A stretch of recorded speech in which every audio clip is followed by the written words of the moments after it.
প্রথমে কথা বলি উৎকর্ষ। আপনি যখন উৎকর্ষের খোঁজ করেন তখন আপনি কাকে নিয়ে কখনো সন্তুষ্ট থাকেন না? নিজেকে নিয়ে। প্রশ্ন হলো কেন আপনি নিজেকে নিয়ে সন্তুষ্ট নন? কারণ আপনি নিজেকে শুধু উন্নতিই করতে চান না, এটা কারণ নয়। যদি আপনি ইসলামের দৃষ্টিকোণ থেকে আলোচনা করেন, আপনি নিজেকে নিয়ে সন্তুষ্ট নন এই কারণে যে আপনার প্রত্যেকেরই প্রভাব সৃষ্টির চেষ্টা করার কথা ছিল। আপনার নিজেকে নয় বরং অন্যকে নিয়ে চিন্তা করার কথা ছিল, আর এই কারণে আপনি নিজেকে নিয়ে সন্তুষ্ট হতেন না। আপনি যা ভাবছেন আল্লাহ আসলে আপনার উপর তার থেকেও বেশি দায়িত্ব দিয়েছেন। আমি চাই যে আপনারা দুটো জিনিস নিয়ে চিন্তা করুন। এটা কোরআনের একটি অন্যতম শক্তিশালী বক্তব্য। যেহেতু এটা পরিষ্কারভাবে অনুবাদ করা হয়নি তাই অনেক সমস্যা সৃষ্টি করে। লা ইউকাল্লিফুল্লাহু নাফসান ইল্লা উসআহা। আল্লাহ কোনো ব্যক্তির উপরই বোঝা দেন না। এখন যেই অংশটা আসছে সেটা হচ্ছে দুর্বল অনুবাদ, তাদের সাধ্যের অতিরিক্ত। আল্লাহ আপনার উপর সেই বোঝা চাপাবেন না যা আপনি বহন করতে পারবেন না। এই অনুবাদের জন্য আরবিটা হওয়া দরকার ছিল লা ইউকাল্লিফুল্লাহু নাফসান ইল্লা বিউসইহা। তাদের সাধ্য পর্যন্ত বোঝাতে সেখানে একটা বা থাকার কথা ছিল, কিন্তু শব্দটা হচ্ছে ইল্লা উসআহা, অর্থাৎ কাল্লাফাল্লাহু উসআনা। অর্থটি এখন পুরোই পরিবর্তিত হয়ে গেছে। প্রচলিত অনুবাদটা একদম ন্যূনতম অর্থ প্রকাশ করে, কিন্তু আপনি জানেন এই আয়াতের সত্যিকার অর্থ কি? আপনার মাঝে যে সম্ভাবনা আছে তার অতিরিক্ত কোনো কিছুর বোঝা আল্লাহ আপনাকে দেননি। ভেবে দেখুন আমি কি বলছি। আল্লাহ আপনাকে এমন কিছু বোঝা দেননি যেটা আপনার মাঝে যেই সম্ভাবনা আছে তার অতিরিক্ত। আপনার মাঝে কি আরো উন্নতি করার সম্ভাবনা আছে? হ্যাঁ। আপনি কি আরো বেশি করতে পারতেন? হ্যাঁ। এবং যেটা করতে পারেন কিন্তু করেননি, আল্লাহ আপনাকে সেটার জন্য জিজ্ঞাসাবাদ করবেন। শুধু একদম ন্যূনতম দায়িত্বটুকু নয় বরং সর্বোচ্চটুকু। আল্লাহ চান যে আপনি নিজেকে উন্নত করতে থাকুন এবং দেখান যে আপনি আসলে কতটুকু নেয়ার জন্য তৈরি ছিলেন। এটাই হচ্ছে এখানে প্রচেষ্টার ধারণা। আমরা সুখের অন্বেষণ অস্থির নই, বরং ওটা এর সাথে বোনাস হিসাবে আল্লাহ দেবেন। আমরা অন্যের কাছে কুল বা পরিপাটি হিসাবে পরিচিত হতে চাই না। কেউ একজন একটা বোকার মতো কাজ করেছে এবং আপনি ওই নির্বোধের মতোই কাজ করতে চাচ্ছেন। আমরা কারো কাছে জনপ্রিয় হতেও আগ্রহী নই। কেন জানেন?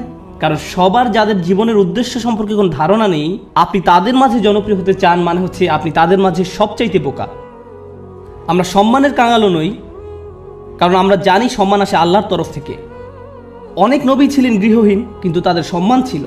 নবীদেরকে মানুষরা ধিক্কার দিত, কিন্তু তারপরও তাদের ছিল উচ্চ সম্মান। এখন আমাদের কাছে সম্মানের সংজ্ঞাটাই ভুল। আমরা ভুল জিনিসের সাথে এটাকে জড়িয়ে ফেলেছি। ঠিক আছে? যখন উৎকৃষ্ট হবার চেষ্টা করার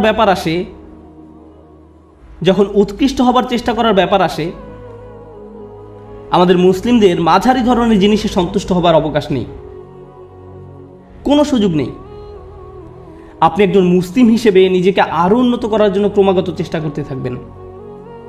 আপনি যে কাজই করে থাকেন না কেন, আপনি যদি মুখস্থ করে থাকেন তাহলে আপনি আরো বেশি মুখস্থ করার চেষ্টা করুন। আপনি যদি পড়াশোনা করে থাকেন তাহলে আরো বেশি পড়াশোনার চেষ্টা করুন।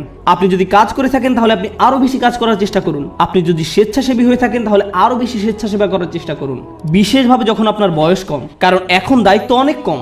কিন্তু আমার হোমওয়ার্ক আছে, হ্যাঁ, কিন্তু সেটা এমন কোনো দায়িত্ব নয়। দায়িত্ব তখনই আসবে যখন আপনি বিয়ে করবেন, যখন আপনার সন্তান থাকবে। এখন আপনি মুক্ত। এখন আপনার যে স্বাধীনতা আছে সেটা জীবনের আর কোনো পর্যায়েই থাকবে না। পেছনে বসে ভিডিও গেমস খেলার সময় নয় এটা। এখন শুধু বসে থেকে মুভির পর মুভি দেখার সময় নয়। এখন সময় নয় যে নতুন অ্যাভেঞ্জার্স বা এরকম কিছু নিয়ে আপনি ব্যস্ত থাকবেন। এটা সেই সময় নয়। পুরো পৃথিবী অপেক্ষা করছে আপনি কি প্রভাব ফেলবেন দুনিয়াতে সেটার জন্য। আপনি এমনি বসে সময় নষ্ট করতে পারেন না। অন্যরা করতে পারে, ভালো, তাদের কোনো বৃহত্তর লক্ষ্য নেই। কিন্তু আপনাকে হতে হবে শ্রেষ্ঠ, কারণ আপনি এখন থেকেই প্রভাব সৃষ্টি করা নিয়ে চিন্তা করেন। দর্শকদের মাঝে বসে থাকা প্রত্যেক তরুণ ছেলে এবং মেয়ের চিন্তা করা উচিত, আল্লাহ আমাকে কি দিয়েছেন, আমাকে আল্লাহ কোন গুণটি দিয়েছেন, এবং এই গুণটি দিয়ে আমি দুনিয়াতে কি পরিবর্তন আনতে পারি, এই গুণ দিয়ে আমি কি করব। আর আপনি যখন এটা নিয়ে চিন্তা করবেন তখন আপনি সত্যিকারভাবে বুঝতে পারবেন আপনি কিসের জন্য কাজ করছেন। আপনি কাজ করছেন আল্লাহর সাথে দেখা হবার স্বপ্ন নিয়ে, এবং সেটাই হচ্ছে আমাদের আসল সত্য। আপনি আল্লাহকে এটা দেখাতে চান যে আপনি আপনার সামর্থ্যের মধ্যে যা আছে তার সবটুকু করেছেন।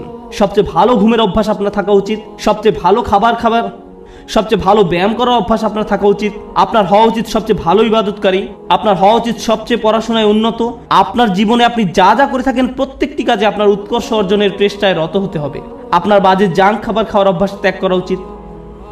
আপনি এমন কেউ হবেন না যারা অযথা ঘুরে ফিরে আড্ডা দিয়ে সময় নষ্ট করে। আপনি অবশ্যই অবসর কাটাবেন, কিন্তু এমনকি যখন আপনি খেলবেন তখনও সবচেয়ে ভালো খেলুন। স্কুলের বা কলেজের অন্য ছেলেরা যখন তাকে দেখবে তারা বলবে আমি এর মতো হতে চাই। তার সবকিছু অসাধারণ, তার সবকিছুতেই সে চ্যাম্পিয়ন। আপনাদের তেমন লোক হওয়া উচিত। উম্মার এরকম লোক দরকার, শ্রেষ্ঠ লোক। এবং এ ধরনের লোকেরাই প্রভাব সৃষ্টি করতে পারে। আরেকটি ব্যাপার কি জানেন, আমাদের বাবা মায়েরা, খুবই দুঃখজনক, কারণ তাদেরকে কখনো এটা শেখানো হয়নি, তারা কখনো এই যে সিঁড়িটা এর সাথে পরিচিত হননি। তাদের কাছে সর্বোচ্চ শিখর মানে হচ্ছে সম্মান, আর এর উপরে গেলে টাকা পয়সা। তাই আপনাদেরকে নিয়ে তাদের একমাত্র চিন্তা হচ্ছে সম্মান আর অর্থ। একটা চাকরি খোঁজো যেন তুমি সম্মান পেতে পারো, আর আমরা বলতে পারি আমাদের ছেলে একটা চাকরি করে, সে ডাক্তার, সে এটা সে ওটা, আর হয়তো আমাদের এক সময় অনেক টাকাও হবে আর আমরা সেটা মানুষকে দেখাতে পারবো। শেষ, এটাই তাদের একমাত্র চিন্তা। আর তারা সবসময় জিজ্ঞাসা করে তুমি কোথায় কাজ করবে, কেমন করে তুমি আরো টাকা রোজগার করবে, কখন আমরা বাড়ি কিনবো। সবকিছুই শেষ হয় সম্মান এবং অর্থতে গিয়ে। কিন্তু জীবনে এর উপরেও কিছু আছে। অর্থের উপরে কি? টাকা পয়সা, উৎকর্ষ। কে আপনাকে উৎকর্ষ বা শ্রেষ্ঠত্ব অর্জনের দিকে ধাবিত করবে? আমরা শুধু অর্থ এবং সম্মান নিয়ে চিন্তা করতে করতে জীবন শেষ করে ফেলি। মুসলিমদের মাঝে কত ছেলে মেয়ে ডাক্তার হয়েছে, আমি সবসময় তাদের উদাহরণটাই দিই, কারণ এদেরকেই সবচেয়ে বেশি হতাশ দেখি আমি। তারা ডাক্তার হয়েছে শুধুমাত্র এই কারণে যে তাদের মা বলেছে কিংবা বাবা বলেছে। আমি কখনোই আমার কোনো সমস্যা হলেও এরকম ডাক্তারের কাছে যেতে আগ্রহী নই। আমি বরং এমন কারো কাছে যাব যে ডাক্তার হয়েছে কারণ তারা মানবতার সেবা করতে চায়, তারা তাদেরকে নিয়ে চিন্তা করে, তারা দুর্নীতিগ্রস্ত ইন্স্যুরেন্স কোম্পানি থেকে পরবর্তী টাকা আসার অপেক্ষা করে না, তারা আসলে মানবতা নিয়ে চিন্তিত। আমি এ ধরনের ডাক্তারের সাথে সম্পর্ক রাখতে, নিজে এবং বাচ্চাদেরকে নিয়ে যেতে আগ্রহী। প্রভাব সৃষ্টিকারী ব্যক্তি। এখন এই ব্যাপারে আমার শেষ কথা, লাইসা লিল ইনসানি ইল্লা মা সা। মানুষের কিছুই থাকবে না শুধুমাত্র তারা যে চেষ্টা করেছে তা ছাড়া। আবার শুরু করি। সুখের সন্ধান, কুল, সামাজিক বা পরিবারটি হওয়ার বাসনা, জনপ্রিয় হবার আকাঙ্ক্ষা, সম্মান পাবার আকাঙ্ক্ষা, অর্থপ্রাপ্তির আকাঙ্ক্ষা, উৎকর্ষ লাভের আকাঙ্ক্ষা, প্রভাব সৃষ্টিকারী হবার ইচ্ছা এবং সত্য পাবার প্রচেষ্টা। জানেন আল্লাহর কাছে সবচেয়ে মূল্যবান কোনটি? এই সব কিছুর মাঝে আল্লাহর কাছে সবচেয়ে প্রিয় হচ্ছে আপনার প্রচেষ্টা। অর্থ নয়, প্রভাব না, শ্রেষ্ঠত্ব না, এই সব কিছুই আসবে, কিন্তু আল্লাহ আপনার কাছ থেকে যেটা দেখতে চান সেটা হচ্ছে প্রচেষ্টা। প্রচেষ্টা। আমি আপনাদের বলেছি নবী আলাইহিস সালামদের কথা, যারা শেষ বিচারের দিন আল্লাহর সামনে দাঁড়াবেন কতজন উম্মত নিয়ে? শূন্য। কিন্তু তারপরেও আল্লাহ তাদেরকে জান্নাতের সর্বোচ্চ আসনে আসীন করবেন, কারণ আল্লাহ সম্মান জানাবেন তাদের প্রত্যয়কে, তাদের প্রচেষ্টাকে, তাদের চারিত্রিক দৃঢ়তাকে। তারা কঠিন সময়ে পড়েছিলেন এবং তারা সেটা মোকাবেলা করেছেন। যদি আপনি নূহ আলাইহিস সালামের প্রতি বছরের একটা প্রোগ্রেস রিপোর্ট দেখতে চান, চলুন একটা গ্রোথ চার্ট বানিয়ে দেখি কতজন মানুষ মুসলিম হয়েছে প্রতি বছর, যেমনটা করা হয় প্রতি বছর প্রতিবেদনে। কতজন মানুষ মুসলিম হয়েছে প্রতি বছর? 950 বছর। চার্ট নিশ্চয়ই ঊর্ধ্বমুখী ছিল না, বরং সেটা ছিল অপরিবর্তনশীল, এমনকি কখনো কখনো হয়তো নিম্নমুখীও ছিল। কেউ হয়তো ইসলামের খুব কাছাকাছি এসেছে, আবার দূরে সরে গেছে। এর মানে কোনো প্রভাব তৈরিই হয়নি। আমরা নূহ আলাইহিস সালামের কোন জিনিসটাতে এত সম্মান করি? ক্রমাগত এবং ক্রমাগত প্রচেষ্টা। আমাদেরকে হতে হবে ক্রমাগত প্রচেষ্টারত এবং প্রত্যয়ী মানুষ। আল্লাহর সামনে দাঁড়ানোর মতো কিছুই থাকবে না যদি আমাদের এই প্রচেষ্টাটুকু না থাকে। একটু চিন্তা করো, তোমার জীবনের সার্থকতা কোথায়? যখন তোমার জীবনে কোনো প্রচেষ্টা থাকবে না, তখন জীবনের কোনো অর্থ তুমি খুঁজে পাবে না। তুমি তখন কোনো কিছুতেই কোনো সুখ বা আনন্দ খুঁজে পাবে না। তুমি যতই গান শোনো, তুমি যতই ঘুরতে বেড়াতে যাও, যতই পার্টি করো, তোমার জীবনে কখনোই সুখের দেখা পাবে না। তোমার সব সময় বিরক্ত লাগবে, নিজের কাছে নিজেকে ভালো লাগবে না। গুরুত্বপূর্ণ হচ্ছে প্রত্যয়, যেটা তোমাকে উপলব্ধি করতে হবে। তোমাদের তরুণ প্রজন্মকে হতে হবে অসম্ভব অসম্ভব এবং অসম্ভব প্রত্যয়ী। আল্লাহ বলছেন ওয়ান্না সায়াহু সাওফা ইউরা। আমার খুবই পছন্দের একটি আয়াত, এবং আমি এই আয়াতটি দিয়ে শেষ করতে চাই। এবং তার প্রচেষ্টা বা প্রত্যয় খুব শীঘ্রই দেখা যাবে। তার চেষ্টা খুব শীঘ্রই কি দেখা যাবে। এ প্রসঙ্গে আমি বলতে চাই, তুমি যখন কাউকে তোমার রিজিউম দেখাও, আমি অমুক স্কুল থেকে গ্র্যাজুয়েট হয়েছি, আমি অমুক অমুক জায়গায় কাজ করেছি, অমুক অমুক প্রজেক্টে কাজ করেছি, তখন তুমি তোমার রিজিউমে লেখো তোমার রেজাল্ট নাকি তোমার প্রচেষ্টা? তুমি তোমার প্রচেষ্টার কথা লিখো না, তুমি লিখো তোমার রেজাল্টের কথা।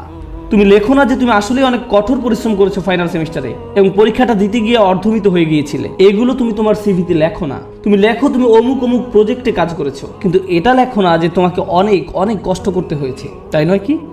শুধু তাই নয়, কিছু কিছু সময় তুমি অনেক অনেক চেষ্টা করো কিন্তু তুমি পাস করতে পারো না। অথবা এরকম যে তুমি অসম্ভব রকমের চেষ্টা করেছো একটা প্রজেক্টের জন্য, কিন্তু সেটা সফলভাবে শেষ করতে পারোনি। অথবা তুমি তোমার আশানুরূপ গ্রেড পাওনি, যেটা তোমার পাওয়া উচিত ছিল। আমরা মানুষেরা মানুষকে কিসের ভিত্তিতে বিচার করি? আমরা মানুষকে বিচার করি রেজাল্ট দিয়ে। আমার এতে কিছু যায় আসে না যে তুমি কতটা চেষ্টা করেছো, তুমি আমাকে ফলাফল এনে দিতে পারোনি। আমার এতে কিছুই আসে যায় না যে তুমি কতটা চেষ্টা করেছো, তুমি পাস করতে পারোনি, গ্রাজুয়েট হতে পারোনি। বুঝতে পেরেছো ব্যাপারটা? কিন্তু আল্লাহ তোমার বিচার তোমার রেজাল্ট দিয়ে করবেন না। আল্লাহ তোমার বিচার করবেন কিসের ভিত্তিতে?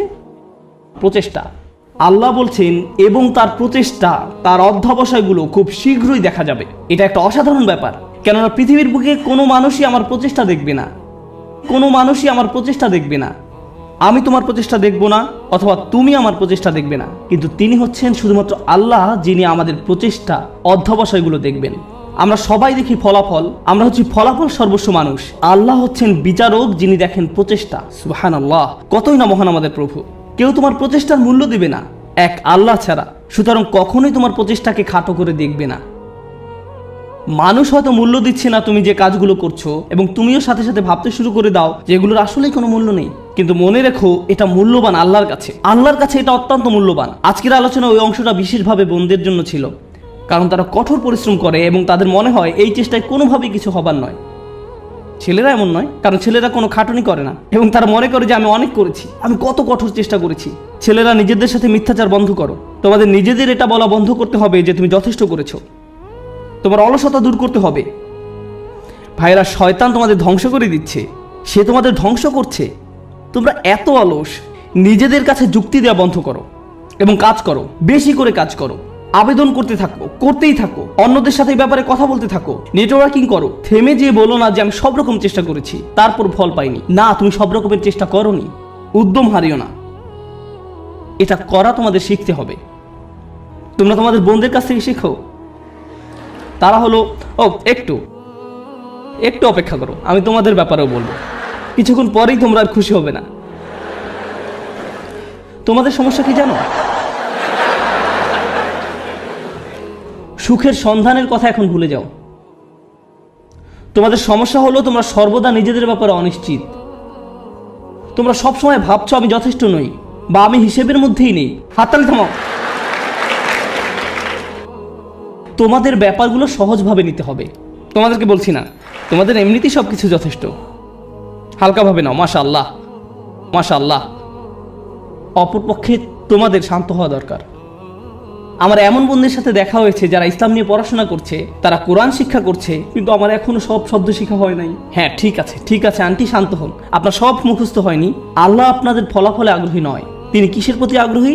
তিনি আগ্রহী আপনার প্রচেষ্টায়। আপনার প্রচেষ্টায় ফলাফল নিয়ে উদ্বিগ্ন হওয়া বন্ধ করুন। আপনি আবার ফল নিয়ে খুব দুশ্চিন্তা করবেন না।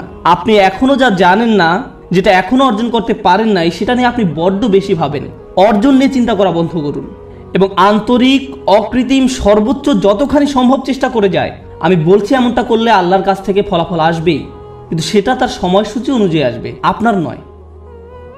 দুইজন মানুষ একদম একই পরিমাণে চেষ্টা করবে, কোনো একজন দেখা যাবে তার চেষ্টার ফলাফল নগদে পেয়ে যাবে, এবং কাউকে বছরের পর বছর অপেক্ষা করতে হবে সমানভাবে ফল পাওয়ার জন্য। এটা আল্লাহর হাতে। এজন্য আপনি বলতে পারেন না সে তো অনেক সুফল পেয়ে গেল আর আমি কিছুই পেলাম না, আমরা তো একই রকমের চেষ্টা করলাম। এটা ঠিক না, না না না, এটা পুরোপুরি অন্যায্য। কারণ সেই হিসেব আল্লাহর কাছে ন্যস্ত, এবং আল্লাহ শুধু এটাই দেখতে চেয়েছেন যে আপনি কতটা চেষ্টা করেন। ধরুন দুজন মানুষ একদম একই পরীক্ষা দিল। আমার ক্লাসে এমনটা ঘটেছিল। তারা একদম একই পরীক্ষা দেয়। একজন অনেক বেশি পরিশ্রম করে, সে দিন রাত সারাক্ষণ পড়াশোনা করে। এই প্রোগ্রামে আসার আগে সে আমার বন্ধু ছিল, আমরা দুজন বন্ধু ছিলাম। আমি এখন তার শিক্ষক এবং আমি তাকে বলছি যে চলো ঘুরতে যাই। না, আমাকে পড়তে হবে। আমি তোমার শিক্ষক? না না, আমাকে পড়তে হবে, পরীক্ষা আছে। আমি তোমার পরীক্ষা সহজ করে নিব, আমি তোমাকে অতিরিক্ত ক্রেডিট দিব।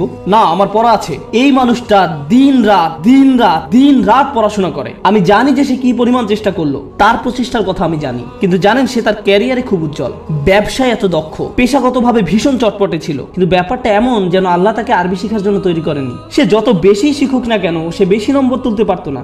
কোন মতো পাশ করতো, কোনো মতেই পাশ করতো প্রতিবারই। আর তার পাশের ছেলেটাই অতিরিক্ত প্রতিভাবান, আমার দেখা সবচেয়ে অলস এক মানুষ। সে ক্লাসে সারাক্ষণ ঘুমাতো, কিন্তু সে প্রত্যেকবারই 99 বা 100 পেত। এতে আমার খুবই রাগ হতো।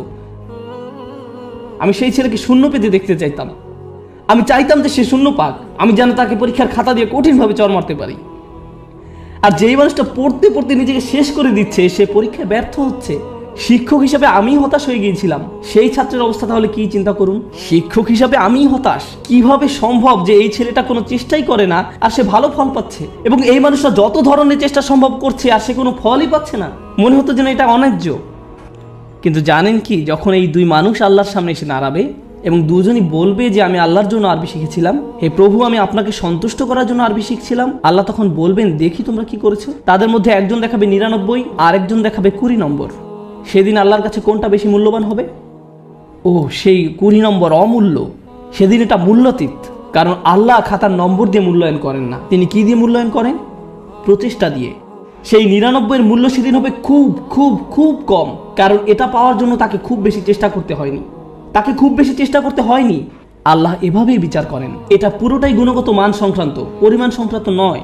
মানুষ শুধু পরিমাণ বিচার করতে পারে, আল্লাহ গুণগত মান বিচার করেন। আপনি এখন যা করছেন তার মান বিচার করুন, আপনার যাপিত জীবনের মান নির্ণয় করুন, আপনি যেই দিনটা পার করলেন তার মান, সকালে কি ধরনের নাস্তা আপনি খেয়েছেন, আপনি কার সাথে কথা বলেছেন, আপনি কিভাবে সময় ব্যয় করেছেন, আপনি কি করেছেন, আপনার দিনের মান কেমন ছিল, সেটা আগে ঠিক করুন। এবং ইনশাআল্লাহ তাআলা তবে এই উম্মতের ভবিষ্যৎ খুব উজ্জ্বল। কারণ আপনি একবার যদি পরম সত্যের ব্যাপারে চিন্তা করা শুরু করেন এবং আপনি প্রভাব নিয়ে চিন্তা করা শুরু করেন, তবে এই ঘর থেকে নতুন চিন্তা ভাবনা আসা শুরু করবে, সৃজনশীলতা আসা শুরু করবে, নিত্য নতুন প্রজেক্ট আসা শুরু করবে, যেটা ক্রমান্বয়ে দুনিয়াকে বদলে দিতে পারে, সেটা দুনিয়াকে প্রভাবিত করতে পারে যেমনটা আর কখনো করেনি। মুসলিম তরুণ সম্প্রদায় এটা করতেই সক্ষম। মুসলিম তরুণরা এটা করতে সক্ষম যখন তারা সঠিক সাধনার জিনিসটি খুঁজে পায়। আল্লাহ আযজা ওয়া জাল্লা এই মানুষগুলোকে, এই তরুণ সম্প্রদায়কে এই উম্মতের বীর পুরুষ করুন, যারা সঠিক সাধনার সন্ধান করে। পরবর্তী প্রজন্ম এসে যেন বলে আমি তাদের হারাতে চাই। তারা ছিল যেন স্বর্ণতুল্য মানদণ্ড। বারাকাল্লাহু লি ওয়া লাকুম। আসসালামু আলাইকুম ওয়া রাহমাতুল্লাহি ওয়া বারাকাতুহু।